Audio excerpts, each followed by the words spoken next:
Okay so student, आज जो हमें पढ़ना है that is the most important thing is कि ऑब्जेक्टिव्स ऑफ बिजनेस। ठीक है, तो ऑब्जेक्टिव ऑफ बिजनेस, बिजनेस के प्रॉफिट के अलावा ऑब्जेक्टिव्स क्या है? तो सबसे पहला वैसे भी यहाँ दिया है इकोनॉमिक। इकोनॉमिक का मतलब होता है मनी, पैसा। ठीक है, पैसा। अब बिजनेस में पैसा कैसे आता है? देखो, सेल करने पर, आप अगर गुड्स को सेल करोगे मार्केट में, आपके पास पैसा आएगा, उसमें से आप क्या अर्न करोगे? प्रॉफिट अर्न करोगे। ठीक है, रिटर्न ऑन इन्वेस्टमेंट, आप बिजनेस में पैसा लगा रहे हो, उसके लिए क्या एक्सपेक्ट कर रहे हो कि मुझे इसके बदले में क्या मिलेगा? पैसा मिलेगा, मुझे प्रॉफिट मिलेगा। तो प्रॉफिट बिजनेस का क्या होता है? Return on investment. देखो, रिटर्न मतलब वापस आना, इन्वेस्टमेंट तो इन्वेस्ट किया पैसा, उसके बदले में जो आपको मिल रहा है रिटर्न ऑन इन्वेस्टमेंट। ठीक है, तो इकोनॉमिक पहला सबसे प्राइमरी ऑब्जेक्टिव होता है बिजनेस का, वो होता है इकोनॉमिक। इकोनॉमिक मतलब उसमें सेल करो, प्रॉफिट करो, ये return on investment and efficiency. है ना, अच्छे इफिशियंसी का मतलब होता है, देखो यहाँ पे इफिशियंसी दिया है, इफिशियंसी का मतलब होता है कि कम से कम रिसोर्सेस में, in less resources earn more. ठीक है, ज्यादा से ज्यादा पैसा कमाओ, ज्यादा से ज्यादा प्रोडक्शन करो, कम से कम खर्चे में, कम से कम रिसोर्सेस में। तो अगर आप ऐसा कर रहे हो तो इफिशियंसी कहते हैं उसे। ठीक है, economic value added, profit excess of cost of capital. देखो इसका मतलब क्या होता है कि कॉस्ट ऑफ कैपिटल, कि मैंने आज बिजनेस करने के लिए बैंक से 1 लाख का लोन लिया, 1 लाख रुपीज का मैंने लोन लिया है। ठीक है, मैंने 1 लाख रुपीज का लोन लिया। अब इसमें मुझे बैंक मुझे 10% रेट ऑफ इंटरेस्ट चार्ज करती है। तो 1 लाख का 10% कितना होगा बोलो? 10,000। तो ये 10,000 मुझे इंटरेस्ट पे करना पड़ रहा है। तो this interest is called cost of capital.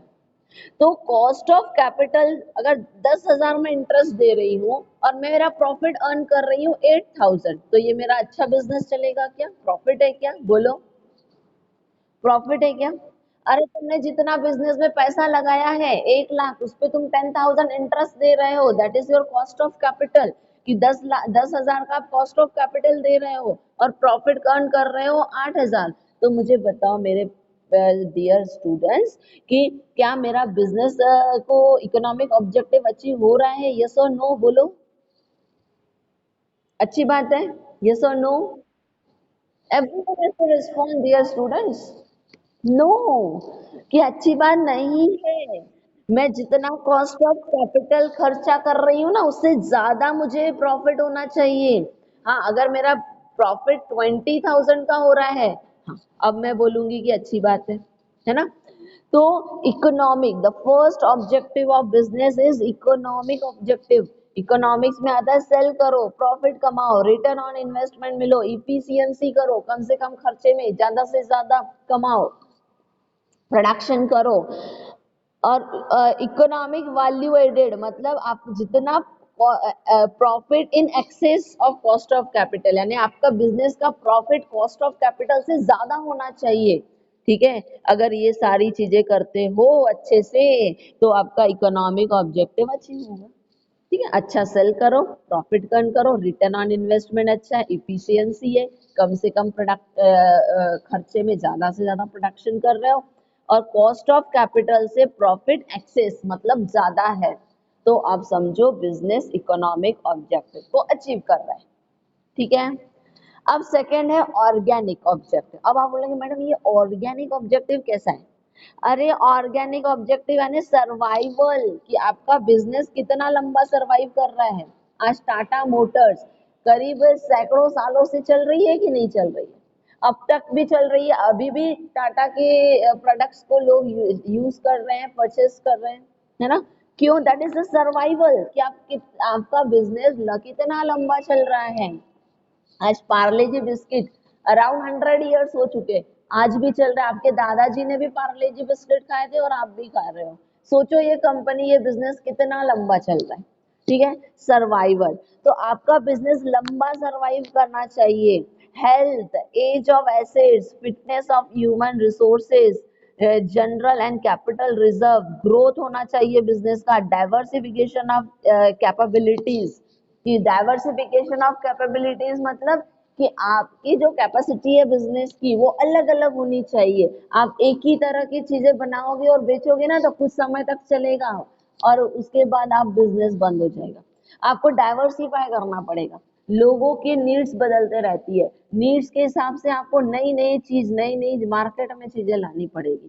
ठीक है, आज पार्ले जी बिस्किट आपके दादाजी ने भी खाए होंगे, लेकिन उस टाइम में पैकेजिंग क्या था, उस टाइम में वो पार्ले जी बिस्किट का क्वालिटी क्या था, अब क्या है आप पूछ लो। बहुत डिफरेंट डिफरेंट आपको मिलेगा, पैकिंग में तो बहुत ही डिफरेंट मिलेगा। कंपनी ने ये चेंजेस क्यों किए, करना ही पड़ेगा तभी तो चलेगा, नहीं तो बंद हो जाएगा। क्योंकि उसके कॉम्पिटिटर्स वाले नए नए बिस्किट्स, नए नए ब्रिटानिया, क्रैकजेक, मोनाको क्या क्या ला रहा है, तो उसके टक्कर में टिकना भी तो है। तो उसके टक्कर में टिकने के लिए डाइवर्सिफिकेशन, कि आपको नया नया कुछ चेंजेस करने पड़ेंगे, नया नया लाना पड़ेगा मार्केट में।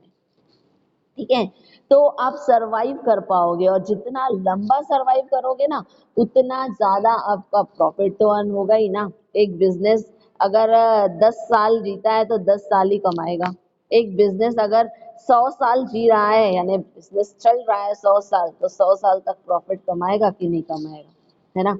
तो ऑर्गेनिक मतलब सर्वाइवल, कि आपका बिजनेस कितना लंबा चल रहा है, कितना उसका हेल्थ है मतलब बिजनेस कितना स्ट्रांग है, कितना आगे बढ़ेगा।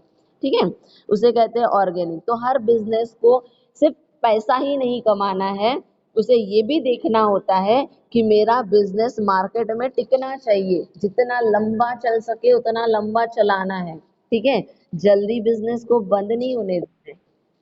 उसके लिए आपको डाइवर्सिफिकेशन कुछ नया नया करना पड़ेगा। ठीक है, नई नई चीजें लानी पड़ेंगी, अपने कॉम्पिटिटर्स के को टक्कर देना पड़ेगा। ठीक है, तो क्योंकि ये अगर ऑब्जेक्टिव अचीव हो गया तो ये तो होना ही है। अभी मैंने दिया 10 साल चलेगा तो 10 साल प्रॉफिट कमाओगे ना, तो वही 100 साल चलाओ ना बिजनेस को, भले ही कम प्रॉफिट मिलेगा लेकिन 100 साल बिजनेस चलेगा तो 100 साल तक प्रॉफिट अर्न करोगे ना। तो प्रॉफिट कमाने के चक्कर में आप अपने क्वालिटी को कम कर दोगे, अपने प्रोडक्ट की ओर ध्यान नहीं दोगे, क्वालिटी रिड्यूस हो गई, या किसी कॉम्पिटिटर ने आपसे टक्कर दे दिया, आपसे आगे चले गया और अच्छा प्रोडक्ट ला दिया कम प्राइस पे, तो आपका बिजनेस बंद हो जाएगा, क्योंकि कस्टमर आपके कॉम्पिटिटर्स की चीजें खरीदना शुरू कर देंगे। राइट, तो आपको कॉम्पिटिटर्स के साथ बने रहना है। देखो, अब मैं एक बेस्ट एग्जांपल दूं। हाँ मैडम दो। पतंजलि, पतंजलि का जैसे ही मार्केट में प्रोडक्ट आ गए ना, वैसे ही HUF जो sorry HUL Hindustan Unilever company ने अपने अपने जो कोलगेट, देखो एक टूथपेस्ट लेते हैं, क्या कोलगेट में आयुर्वेदिक टूथपेस्ट आती थी क्या पहले? नहीं। जब से पतंजलि ने आयुर्वेदिक टूथपेस्ट मार्केट में लाया, कोलगेट ने भी अपना चेंज कर डाला, आयुर्वेदिक टूथपेस्ट। अब कोलगेट का भी मार्केट में आयुर्वेदिक टूथपेस्ट मिलता है, उठा आप परचेज करो, और पतंजलि का भी करो, सेम दिखता है। उनका ब्राउन कलर तो इसका भी ब्राउन कलर। तो कोलगेट ने पतंजलि को देख के चेंज कर लिया। अगर चेंज नहीं करा रहता ना तो लोग पतंजलि को प्रेफर करते, कोलगेट 9-2-11 हो जाता मार्केट से। ठीक है, तो कहने का मतलब सर्वाइवल, प्रॉफिट कमाने के चक्कर में जल्दी दुनिया से बाहर मत हो जाओ, भले ही कम प्रॉफिट कमाओ लेकिन लंबे समय तक के टिक। This is organic. ठीक है, वो होता है ऑर्गेनिक ऑब्जेक्टिव। ठीक है, लंबे समय तक टिको, प्रॉफिट कमाने के चक्कर में जल्दी आउट हो जाओगे, कम प्रॉफिट कमाओ लेकिन लंबा टिके रहो, बने रहो। This is organic objective. उसके बाद सोशल, देखो एक बिजनेसमैन एम्प्लॉइज से कांटेक्ट में रहता है, एम्प्लॉइज जरूरी है एक बिजनेसमैन के लिए, कस्टमर तो वेरी इंपॉर्टेंट है। एक बिजनेसमैन गवर्नमेंट के भी कांटेक्ट में रहता है, टैक्स वगैरह पे करना रहता है ना। तो एक बिजनेसमैन को एम्प्लॉइज की जरूरत होती है, एक बिजनेसमैन को गवर्नमेंट की भी जरूरत रहती है, एक बिजनेसमैन को कस्टमर की भी जरूरत रहती है। ठीक है, तो ये एम्प्लॉय कस्टमर ये सब क्या है, पार्ट ऑफ सोसाइटी, सोसाइटी के एक हिस्सा है। तो क्या बिजनेसमैन की ये जिम्मेदारी नहीं है कि वो सोशल भी बने, सोसाइटी को दे रहा है, कस्टमर को दे रहा है, अच्छी क्वालिटी का प्रोडक्ट दो, कम प्राइस पे दो। ये क्या एक बिजनेस की जिम्मेदारी नहीं है? क्या एक बिजनेस का ऑब्जेक्टिव नहीं है? अल्टीमेटली अगर एक टाटा टाटा बना है तो कस्टमर की बदौलत ना, कस्टमर ने उनके प्रोडक्ट्स लिए हैं, कस्टमर ने उनको पैसा दिया है, तभी ना। तो be fair towards the society, employees के लिए बी फेयर, कस्टमर के लिए be fair, this is called social objective. समाज सेवा करो, जरूरत पड़े तो। कोरोना आ गया, कोरोना में टाटा एवरग्रीन, जब जरूरत पड़े सरकार को मदद कर देता है। कोरोना के जैसे ही बजट बना ना कि खर्चा इतना करना है, टाटा ने सबसे पहले हाथ ऊपर उठाया कि मैं इतने करोड़ दूंगा। कहीं नेचुरल कैलामिटीज आ गया ना, कहीं कहीं इधर बाढ़ आ गई, उधर बाढ़ आ गई, इधर भूकंप आ गया, टाटा हाथ रेस कर देता है कि हम इतना पैसा देंगे। उसके सेकंड आता है रिलायंस। कोरोना काल में गवर्नमेंट को कितना पैसा दिया, गूगल करके देख लो। तो कहने का मतलब कि एक बिजनेस को सिर्फ पैसा कमाना नहीं है, सिर्फ खुद को लंबा कितना जाएगा वो नहीं देखना है, ये भी देखना है कि सोसाइटी को तुम क्या दे रहे हो। अच्छी क्वालिटी का प्रोडक्ट दो कस्टमर को, एम्प्लॉइज आपके जो कंपनी में काम कर रहे हैं उनको गुड वर्किंग कंडीशन दो, उनका अच्छा उनको सैलरी दो, ताकि वो भी अपने आप को बढ़ा सके। ठीक है, जरूरत पड़ने पर नेचुरल कैलामिटीज के दौरान या कोरोना के दौरान किसी भी परिस्थिति अगर देश पर आती है तो इन कंपनियों ने अपने हाथ उठाने चाहिए, हाथ बढ़ाने चाहिए, सॉरी, या उनको कंट्रीब्यूट करना चाहिए। ठीक है, तो उसे कहते हैं सोशल। तो एक बिजनेसमैन का सिर्फ पैसा कमाना ऑब्जेक्टिव नहीं है, सिर्फ अपने आप बिजनेस को बनाए रखना ऑब्जेक्टिव नहीं है, सोसाइटी को भी सर्व करना पड़ता है, सोसाइटी के लिए भी सोचना पड़ता है। क्या दिया है देखो, community services, health, sanitisation, sanitisation यानी स्वच्छता, है ना, गंदगी नहीं करनी है, स्वच्छता, क्लीनिंगलेस। एजुकेशन के लिए टाटा, आपको पता है ना, पूना के सबब एरियाज में टाटा स्कूल चलाते हैं, है ना, टाटा कंपनी स्कूल चलाती है, फ्री में एजुकेशन देती है गरीब बच्चों को, तो उसके लिए भी हेल्प कर रही है। तो कहने का मतलब एक बिजनेस को सिर्फ पैसा कमाने से अलावा सोसाइटी के बारे में भी सोचना है, क्योंकि कहीं ना कहीं सोसाइटी की मदद से बिजनेस बना है। आज रिलायंस कंपनी कंपनी बनी है, टाटा कंपनी बनी है, तो एम्प्लॉइज काम कर रहे हैं, वो भी सोसाइटी के हिस्से हैं। कस्टमर प्रोडक्ट्स खरीदता है, सोसाइटी का हिस्सा है, तो आप उनके लिए कुछ करो ना। जब भूकंप आएगा अगर, तो क्या या बाढ़ आएगी, कोई नेचुरल कैलामिटीज आई, चलो कोरोना आया, तो इनमें जो टाटा कंपनी के कस्टमर भी है, एम्प्लॉइज भी है ना, सोसाइटी है ना, तो you have to serve to society, this is also objective of business. ठीक है, ये सब दिया हुआ है यहाँ पर। नेचुरल कैलामिटी, डिजास्टर हुआ, कम्युनिटी सपोर्ट करना चाहिए। हेरिटेज, हेरिटेज मतलब क्लीन, साफ सफाई रखो, सैनिटाइजेशन, एजुकेशन के लिए भी सपोर्ट करो, सोसाइटी में जो गरीब बच्चे हैं उनको पढ़ाओ, उनके लिए पैसा दो। और हेरिटेज, हेरिटेज का मतलब होता है भाई हमारे जो बहुत पुरानी देश की जो हेरिटेज है, बिल्डिंग्स है, जैसे ताजमहल, उनका भी प्रोटेक्शन करो। क्यों? क्योंकि अगला ऑब्जेक्टिव है, क्या है अगला objective? Legal, ethical and environmental, कि आपको एनवायरमेंट से पोल्यूटेड नहीं करना है। चलो बिजनेस करने की आजादी मिल गई तो इसका मतलब ये नहीं है कि आप जैसा चाहो वैसा एनवायरमेंट के साथ छेड़छाड़ करोगे। अरे बिजनेस करने के लिए आपको ये एनवायरमेंट ही सपोर्ट कर रहा है, एनवायरमेंट से आपको रॉ मटेरियल मिल रहा है, आप उससे प्रोडक्शन कर रहे हो। ठीक है, आपको एनवायरमेंट इतना सपोर्ट कर रहा है भाई, तो आपकी भी तो जिम्मेदारी है इनका प्रोटेक्शन के बारे में सोचना। तो अगला ऑब्जेक्टिव है लीगल, जो भी आप काम कर रहे हो लॉफुल होने चाहिए, law in letter and spirit, जज्बे के साथ करो, आप अपनी पूरी ताकत के साथ करो, फेयर प्रैक्टिसेस करो, सही करो, इलीगल काम मत करो, पैसा कमाने के चक्कर में आप लोगों के साथ धोखाधड़ी मत करो, चीटिंग फ्रॉड मत करो। ठीक है, कम प्राइस में गलत क्वालिटी का प्रोडक्ट मत दो।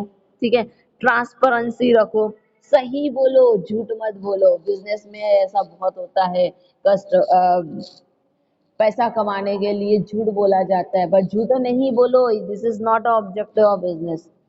ट्रूथफुल रहो, ऑनेस्ट रहो, ग्रीन यूजेस, जितना हो सके एनवायरमेंट का सोचो, नहीं तो आप प्रोडक्शन कर रहे हो, सिटी के बीच में अपना प्लांट लगा दिए, प्रोडक्शन कर रहे हो और उससे पूरे सिटी के लोग बीमार हो रहे हैं क्योंकि आपके प्रोडक्शन से जो गंदा धुआं निकल रहा है, फोग निकल रहा है, वो पूरे एनवायरनमेंट में स्प्रेड हो रहा है और लोग बीमार पड़ रहे हैं।